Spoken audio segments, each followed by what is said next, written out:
ಹರಿ ಓಂ. ಎಲ್ರಿಗೂ ನಮಸ್ಕಾರಗಳು.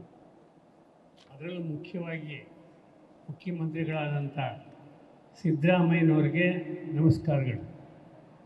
ಈಗ 3 ಅಂಶ ಹೇಳ್ತಕ್ಕಂಥದ್ದು ಏನಪ್ಪ ಹಾಗೆ ಅಂತ ಅಂದರೆ, ನಮ್ಮ ಕೆಂಪೇಗೌಡರು ಕಟ್ಟಿರ್ತಕ್ಕಂಥ ಈ ಬೆಂಗಳೂರು ನಗರ, ಬೆಂಗಳೂರು ನಾಡು ಯಾವಾಗಲೂ ಸ್ಥಿರಸ್ಥಾಯಿಯಾಗಿ ಇರಬೇಕಾಗಿರ್ತಕ್ಕಂಥದ್ದು. ಹಿಂದೆ ಕೆಲವರು ಅದನ್ನು ಭಾಗ ಮಾಡಬೇಕು ಅಂತ ಹೇಳ್ತಾಯಿದ್ರು, ಆಮೇಲೆ ಹೋರಾಟ ಮಾಡಿ ನಿಲ್ಲಿಸಿದ್ರು. ಈಗ ಮತ್ತೆ ಭಾಗ ಮಾಡಬೇಕು ಅಂತ ಶುರು ಮಾಡ್ತಾ ಇದ್ದಾರೆ. ದಯವಿಟ್ಟು ಎಲ್ರಿಗೂ ಕೇಳ್ಕೊಳ್ತಕ್ಕಂಥದ್ದು, ಈ ಬೆಂಗಳೂರು ನಗರವನ್ನು ಯಾವುದೇ ಕಾರಣಕ್ಕೂ ಭಾಗ ಮಾಡೋದಕ್ಕೆ ಹೋಗಬೇಡಿ. ಹಾಗಿದ್ದರೆ ಉತ್ತರ ಕರ್ನಾಟಕ, ದಕ್ಷಿಣ ಕರ್ನಾಟಕ ಅಂತ 2 ಭಾಗ ಮಾಡಿ, ಆಗ ಉತ್ತರ ಕರ್ನಾಟಕದವರು ಚೆನ್ನಾಗಿ ಬೆಳವಣಿಗೆಯನ್ನು ಹೊಂದಿ ಅವರೆಲ್ಲ ಚೆನ್ನಾಗಿ ಅಭಿವೃದ್ಧಿಯನ್ನು ಹೊಂದ್ತಾರೆ.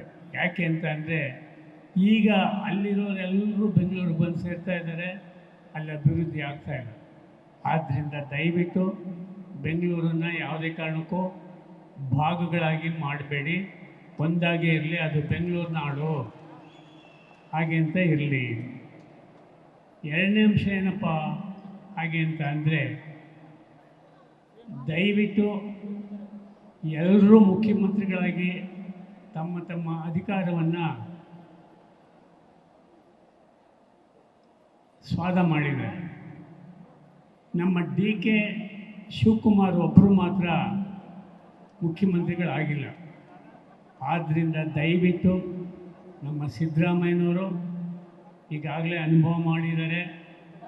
ಈ ಮುಂದೆ ನಮ್ಮ DK ಶಿವಕುಮಾರ್ರವರಿಗೆ ಅಧಿಕಾರ ಬಿಟ್ಕೊಟ್ಟು ಅವ್ರಿಗೆ ಒಳ್ಳೆಯದಾಗಲಿ ಅಂತ ಹೇಳಿ ಅನುಗ್ರಹ ಮಾಡಲಿ ಅಂತ ಅವರಲ್ಲಿ ಕಳಕಳಿ ಕೇಳ್ಕೊಳ್ತಕ್ಕಂಥದ್ದು. ಯಾಕೆಂದರೆ ಸಿದ್ದರಾಮಯ್ಯನವ್ರು ಮನಸ್ಸು ಮಾಡಿದ್ರೆ ಮಾತ್ರ ಆಗ್ತಕ್ಕಂಥದ್ದು, ಇಲ್ಲದೇ ಇದ್ದರೆ ಆಗೋದಿಲ್ಲ. ಆದ್ದರಿಂದ ಸಿದ್ದರಾಮಯ್ಯನವ್ರಿಗೆ ಮತ್ತೊಮ್ಮೆ ನಮಸ್ಕಾರ ಮಾಡ್ತಾ, ನೀವು ದಯವಿಟ್ಟು DK ಶಿವಕುಮಾರ್ರವ್ರನ್ನ ಮುಖ್ಯಮಂತ್ರಿಗಳಾಗಿ ಮಾಡಿ ಅಂತ ಕೇಳ್ಕೊಳ್ತಾ ಇದ್ದೆ. ಇದು ಕೊನೆಯಲ್ಲಿ ಹೇಳ್ತಕ್ಕಂಥದ್ದು. ನಿಮ್ಮೆಲ್ರಿಗೂ ಆ ಭಗವತಿ ಭುವನೇಶ್ವರಿ ಆಯುರಾರೋಗ್ಯ ಐಶ್ವರ್ಯ ಕೊಡಲಿ, ಮಂಗಳವನ್ನು ಉಂಟು ಮಾಡಲಿ.